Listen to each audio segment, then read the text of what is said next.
mental health, and the criminal justice system. Today on The Silent Struggle, episode 4, we discuss the intersection of the criminal justice system with the Miami-Dade County courts and a model program, not just for the county, the state of Florida, but being recognized across the country. But before we get started, I'd like to introduce my co-host, David Magnusson. Chief Magnusson, welcome. Pleasure to be here. It's a pleasure to meet with you, Judge. We are speaking with our guest, Judge Steve Leifman. A little bit about the judge. Man, there's so much to speak about you, which we spend more than half an hour. Let's not talk. That's the boring part. Let's get to the issue. Okay. But the Associate Administrative Judge, right? Yes, sir. In Miami-Dade County over mental health court. Yes. And that's a program that's near and dear to your heart. I call you a pioneer because, and I'm not original on that because I know that others have called you the same thing, but you started this court out of recognition. And for those of you that we don't want to get too far into it without understanding and framing it out, this is not a program, as I've learned, to be taught soft on crime. This is about identifying the people who have mental health problems. Correct. The people that need help. Judge, tell us about this, and let's get right into it. Sure, and thank you also, not only for hosting this show and helping educate our community about these issues, but also for your amazing career in public service. Thank you, sir. This project started in 2000, 23 years ago. It started one morning when I was getting ready to go on the bench. I had a defendant who turned out to be a Harvard-educated psychiatrist that worked at Jackson Memorial Hospital. He had a late onset of schizophrenia. He became homeless. He was psychotic, and he started cycling in and out of the criminal justice system. His parents came to court to talk to me with the lawyers. He ended up having a full-blown psychotic episode in my courtroom. I ordered all these very expensive evaluations to see if he was competent to proceed on a ridiculous misdemeanor that he had been charged with. He probably spent 10, 12 weeks in jail on a charge that nobody ever goes to jail for a day. And at the end of everything, because he was adjudicated incompetent to stand trial and it was only a misdemeanor, the law did not let me do anything. I had to release him back to the street, imminently dangerous to self or others, floridly psychotic and sick as could be. And I don't think any of us go into our professions to be part of that kind of problem. Not only were we not doing anything to help his own illness, we were not doing anything to improve our public safety. In fact, people don't understand that 70% of people in jail in the United States today, they either have a serious mental illness, a substance use disorder, or both. And so we have two choices. We can continue to release people without any treatment and watch them come right back, or we could make sure that they get access to treatment, reduce recidivism, and let them get into a life of hope and opportunity. And that's what we've been able to do. The program has far exceeded any expectations that we have had. I'm going to talk about it in a few minutes, but as a result of this program, we've almost reduced the number of arrests in Dade County by more than half. We've almost reduced our jail audit by half, and we've closed one of our 3 main jails here in Dade County, saving taxpayers to date over $120 million. Now, hold that thought right 1 second. How much have you saved taxpayers? Just as for closing one jail, $120 million so far, $12 million a year. The jail's been closed for 10 years. That's $120 million, not in cost shifting, but in real savings to the county taxpayer because they don't have to operate that facility. That's incredible. And David, as we've been discussing the silent struggle, right? The struggle that many people face. It's not just first responders, it's not just the homeless. It's many people across the community are facing the struggle with dealing with stuff that they don't, emotions, just a sense that they're not right. Here we have a judge from the bench recognizing that people need assistance. What are your thoughts? As a retired police chief, as a person who commanded police, both in the city of Miami and other municipalities, I mean, let's get into it, man. This was 20 years ago, so you definitely credit the proactive, and that's the word we use often for this, proactivity instead of reacting of the judge and the program that was put forth. You know, I watched the video, and it was so interesting. The thing that jumped out Which at me, video? The one that showed about the Diversion program? diversion, right? Definition of insanity. Yeah, that's yeah, what yeah, it's yeah. called. Documentary. The documentary. But what caught me, being the historian, perhaps, was something in early '63 that JFK said, quote, "have to offer something more than a crowded custodial care." That's in '63. Finally, in 2000, the mold is set now for doing it right. And there's more to go, I'm sure, but you know, the numbers don't lie. And with that's a massive success. So I credit the proactivity and seeing the difference that, listen, people, they need the help, and the jails shouldn't be that place to go to. Unfortunately, that's what it had become.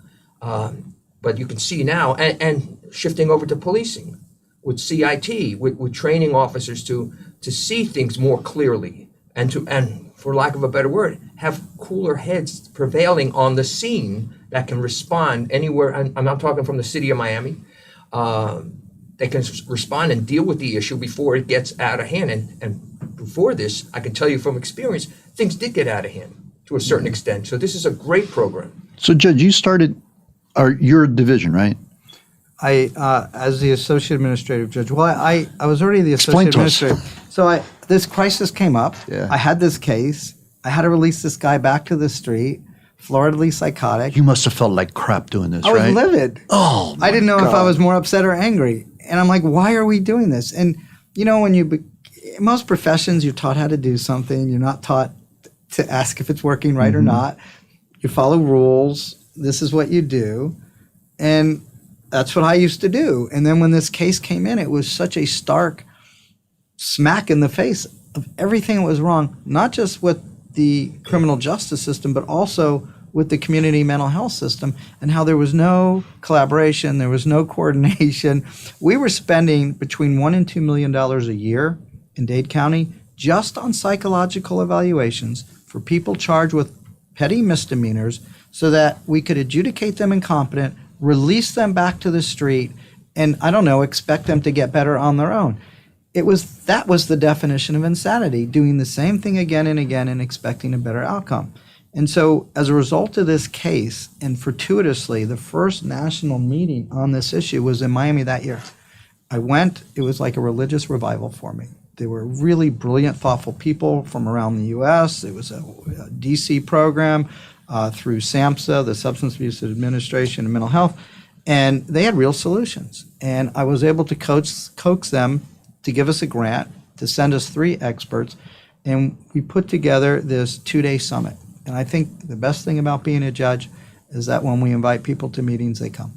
And so I brought all the traditional and non-traditional stakeholders into a 2-day You had elected meeting. people, you had I had stakeholders, county right? commissioners, I had judges, the elected state attorney, the elected public defender, the director, police chiefs, Department of Children and Families, providers, family members, consumers, everybody was in the room. Jackson, you name it.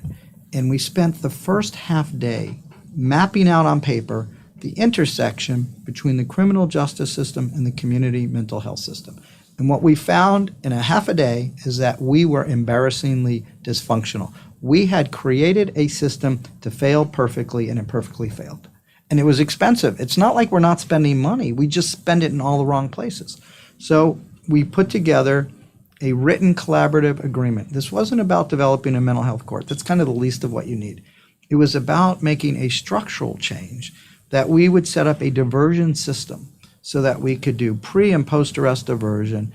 Part of it was teaching law enforcement how to identify people in crisis. As the chief was saying, how to de-escalate these situations so they didn't escalate, and then where to take people. And we got every provider in town to sign an agreement, and Jackson and the police, everyone signed this agreement. And it has been amazing. You know, a credit to that, David, we were talking about this last week, right? We had an incident play out in the news in South Florida, Mr. Booth, that was jumped on the rescue truck in an intersection in the city of Miramar, where he was on top of the truck. And you mentioned something to me about how times have changed, how they had isolated, credit to the officers who responded to that scene, but they surrounded, they isolated the individual, they let him play out. I want to talk about that because that leads to the change that the judge is talking about. Well, the mindset for sure. Okay. 2 decades ago, somebody would have climbed up on the truck and pulled the guy off. Somebody is in police. Somebody is in police. What they see now, what has transpired is they recognized it for what it was. The person wasn't a threat to himself or the public, right? They let it play out. They slowed things down. And that's part of de-escalation. Slow it down, clear a mind. He came down. He'll get the help he needs, hopefully, but it didn't end in a violent way. There was no need for that. Well, we had a case about 20 years ago. You may remember it when you were at the city of Miami. He was a Vietnam vet. He used to walk around the 12th Avenue Bridge. There used to be a Lums over on the other side, on the little Havana side. You remember that, right? Yeah. There you go. And so he had this little penknife, and he would tap it on the window to try to get food. And they called the police, and they hadn't really started CIT at that point, and they did everything wrong. They had like 14, 15 officers. They surrounded him. They tried to put a thing over him, and they closed down the whole street. This is like 2, 3 in the morning. They ended up walking over the bridge. They're putting lights in his face. They're antagonizing him. They end up underneath, where the jurors park under 836. Mm-hmm. And after this 4-hour standoff, he lunged at one of the police officers, and they ended up shooting him 14 times and killing him. Yeah. And his psychiatrist, who was at Jackson, I met with her, and she said, in his mind, he wasn't surrounded by 14 police officers. He was surrounded by 14 Viet Cong. PTSD. He had severe PTSD. And he thought that if he was going down, he was taking one of them with him. He didn't intend to hurt anybody. And the officers that ended up shooting him felt horrible when they learned about him, too. Nobody wins. In fact, we were talking before the show, one of the greatest results of this program is our police shootings have almost stopped. I mean, significantly. And it saved the city millions of dollars. For our viewers, can you explain about this training you were talking about? Sure. What does CIT mean and the basis of the training? So the basis of the program is 2 parts. And if we had to do it again, I'd have a 3-part, and I'll talk to you about that in a second. But the first part is pre-arrest. How do we reduce the number of people with mental illnesses getting arrested? How do we reduce the number of use of force and all that stuff? So we looked around the country. This is 23 years ago. This is in 2000. And the best program in the country at the time was a program called Crisis Intervention Team Policing. It started in Memphis, Tennessee. It's a 40-hour training program that teaches law enforcement how to identify someone who's in crisis, how to de-escalate the situation, and where to transport them as opposed to arresting them. We keep amazing data on the city of Miami and Miami-Dade.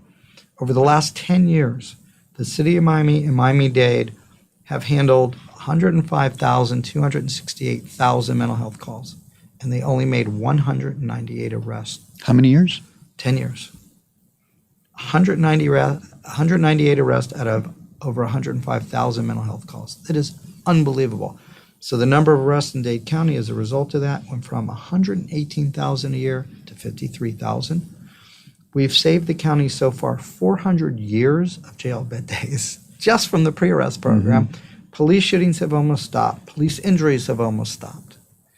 And everybody wins. Yeah. And as a result of that program, the one thing that we had not anticipated was the unfortunate amount of PTSD among law enforcement officers. My director, who runs our CIT for the county, her name is Hopsy Kaba. She's amazing. We look forward to having her on a future Awesome. interview real soon here. Great. She gets about 250 calls a month from police officers for their own personal mental health issues. Yeah. And because of that, we went to the Police Chiefs Association. We worked out an arrangement. We get the officers referred to treatment. They all have insurance. We find them good providers, and they're doing great. And I think that's part of what's happened. There's been this cultural shift among law enforcement officers. They're more empathetic. They understand it. And now you're the cool police officer if you get hit by somebody with a mental illness and don't arrest. You're kind of the wimp if you get touched by somebody and you do arrest. And we can see it in the data. Yeah. And they have done an amazing job, and they deserve all the credit in the world for responding. But we also have a post-arrest diversion system. So if you do get arrested, and sometimes people have to get arrested, this isn't about not arresting. It's arresting the right people, identifying the right people, and then diverting the right people out if they, qualify. We've diverted about 7,000 people out of jail. Our recidivism rate among our misdemeanor population went from 75% to 20%. Our recidivism rate among our felony population went from 75% to 6% for those that finished the program, which is most everybody. It's unbelievable. It saved the county 84 years of jail bed days just from the felony diversion program. And we have leverage because they're in the criminal system, and we get them housing, we get them treatment, we get a peer assigned to them, that's somebody with lived experiences, we get them their medication, we get them transportation, we help them reestablish relationships, and we give them their lives back. And in the vast majority of cases, they go into recovery and do not come back into the criminal system. Now, there's about 20 to 30% of the population that is just too sick for what's available out there. And the reason that is that when we in the U.S., not we, but the U.S. designed and developed the community mental health system, the most acutely ill were still in hospitals, the people with the very serious psychotic disorders. So the community mental health system in America was really designed for people with moderate mental illnesses. People should think about mental illnesses just like you would think about any other illness, like cancer, right? You have stage 4, it's very serious. You need to go to, either Baptist or Jackson or MD Anderson or Sloan. You go to one of the best institutions, right? If you have a little skin cancer, you go somewhere else and they take care of it. Well, mental illness is similar. There are different levels of this. And for the kind of the stage 4 mental illness, the really serious psychotic disorders, there's nothing for people. And so as a result of all the money that we have saved the county, and it's hundreds of millions of dollars at this point, the county's been great, and they have reinvested a lot of the money, and we are just about ready to open the first of its kind in the United States, a one-stop shop mental health diversion facility for the most acutely ill who continuously cycle in spite of all the great efforts that we've made. This building is spectacular. It has a receiving facility. It's the old competency restoration facility, except we're going to use it for something useful. 7th Avenue and about 23rd Street? Between 22 and 23rd. Okay. Great memory. It's Northwest. Right. It's 181,000 square feet. It's beautiful. We have renovated it. We had a great architect. We had a great developer, contractor. They did an amazing job. So there's a receiving facility. There is a crisis stabilization unit. There's a locked short-term residential facility. There's a day activity program that'll be run by people with mental illnesses to teach self-sufficiency. There's a culinary supportive employment program that Miami-Dade College is going to run with Workforce Florida so that we can teach people job Workforce skills. development training. That's Correct. awesome. So when they leave, they'll have jobs. But it also has a primary clinic, a dental clinic, an eye clinic, a podiatry clinic, tattoo removal, because people do silly things when they're under the influence and psychotic. It also has a courtroom in the building, so we can manage both criminal cases and civil cases. So we can do Baker Acts and Marchman Act cases. And it has 208 beds of housing. So instead of just kicking people to the curb like we've been doing, once we adjudicate their case, we can take the most acutely ill that are costing the most money, that are cycling in and out of the most, get them the level of care that they need, and make sure that they're gently reintegrated back into the community with the supports that they need to maintain their recovery. And everybody wins. We improve our public safety, we save taxpayers millions and millions of dollars, and we give people hope and opportunity. This last budget cycle, the county spent $478 million on the Department of Corrections. $310 million of that went to 3,100 people with mental illnesses in our jail, who most of them Can you repeat those figures again, Yes. please? The county spends right now on a daily basis, let me tell you, $848,000 a day. That's $310 million a year to warehouse 3,100 people in the jail with serious mental illnesses, and the county has to pay 100% of the cost. And the reason is because when you're behind bars, you don't qualify for Medicaid, Social Security. And the one thing we never talk about, most of this population has very serious primary health issues. 50% of smokers in the United States have a serious mental illness. There's a reason. The nicotine stimulates the dopamine in the brain, and they're self-medicating themselves.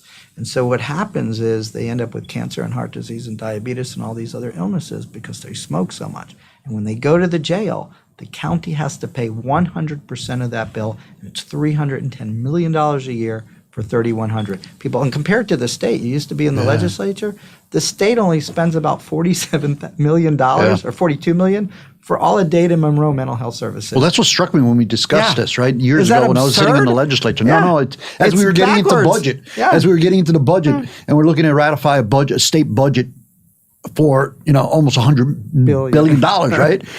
But, I want to bring it back a little bit because the purpose of the show is to deal with and destigmatize, if you will, the struggle of mental illness. We know a lot of people that have illness are struggling, but we want to make the point to say that not all homeless, not all criminals or people who are cycling through the criminal system are the only ones that can be impacted by your program. Oh, no. In fact, the beauty of this is you don't have to commit a crime to get this level of service. If you are at risk and you are severely ill, we will get you referred before you get into the criminal justice system. And that's what we want to do. We want to decriminalize the issue. And what people need to understand is that recovery rates for many of these illnesses, many of these mental illnesses, are actually better than heart disease and diabetes. These are not death sentences. People can have full recovery. At our peak, before COVID kind of, hurt our staffing needs, I had 8 peers working for me. Those are people with lived experiences. 4 of them graduated from our program with very serious mental illnesses, schizophrenia, bipolar disorder. They are in full recovery. Many of them are married, have kids. They have full lives today, and they are participating members of society, contributing members of society. People can recover. The problem is we never had a system of care in the community that was built for them. And so when we cut back housing, when we went to the war on drugs and crime, when we deinstitutionalized the hospitals, we threw this population out into a system that was never built for them. And now we're catching up and we're building a system around them that actually helps them recovery. And COVID has made things much worse, unfortunately. I guess that's why you're the chair of, or is it the co-chair of the Criminal Justice and Mental Health Committee for Committee, the bar. but also the committee that solves problems for the courts. Yes. Yeah, well, I chair the Florida Supreme Court's steering committee on this issue. Man, David, what are your thoughts? Judge Salfi said something. It's a couple of words, but she said something that resonated with me as far as this. Is that from the documentary? Yeah. Rehabilitation and redemption. The rehabilitation we all know, but the redemption, that word redemption, redeeming, bringing somebody back into the fold, that goes a long way. And taking a step back a couple minutes when talking about law enforcement and that stigma still that you have to do it, in the dead of night, so to speak. You seem weak if you go get help. No, actually, you're strong if you do it. And we'll revert back to our first show when we had Chief Manny Morales, who just stated right out. Valiantly. Yeah, That was leadership at Sure its was. best. He's a great guy. And that's a note everybody should take down and take to heart. There is no weakness in helping yourself. We spoke about this. If you tweak your back, you're going to a chiropractor, right?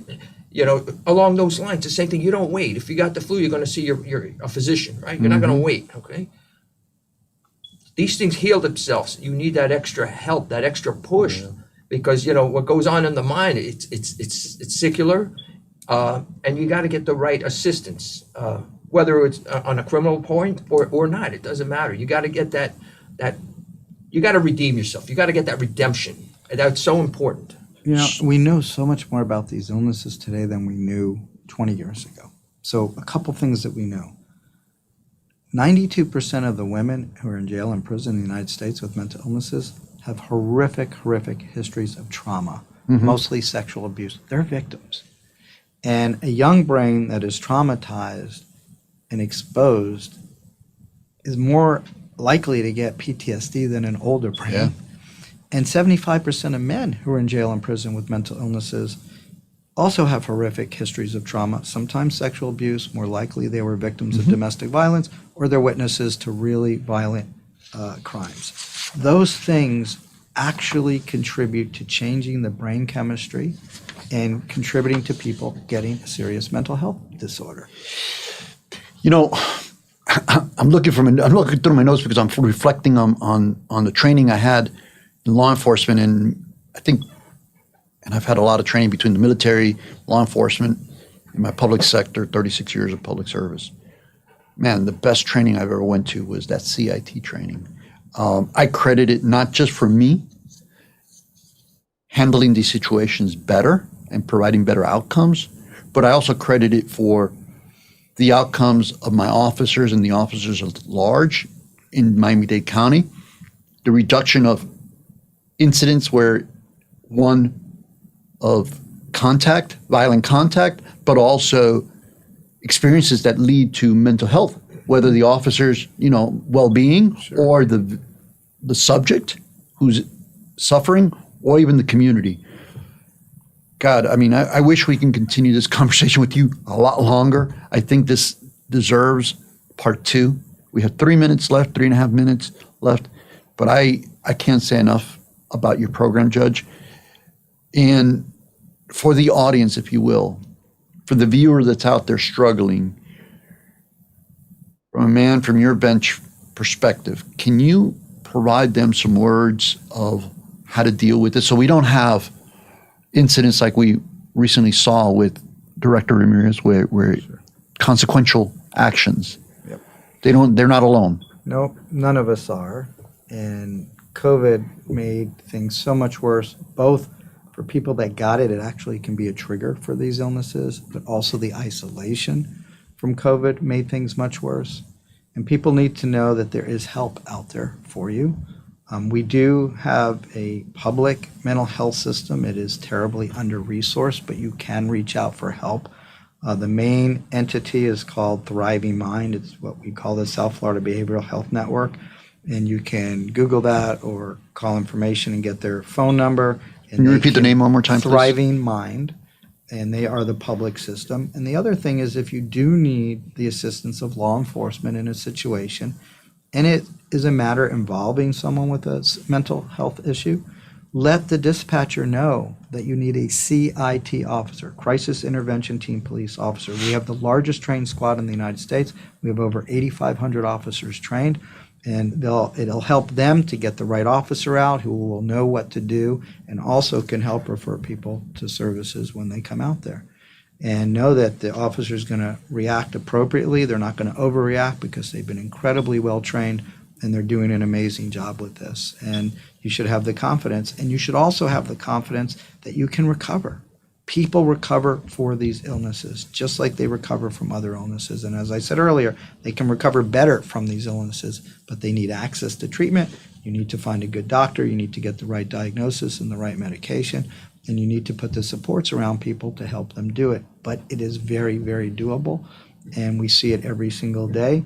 And I'm an optimist as a result. I mean, it's working.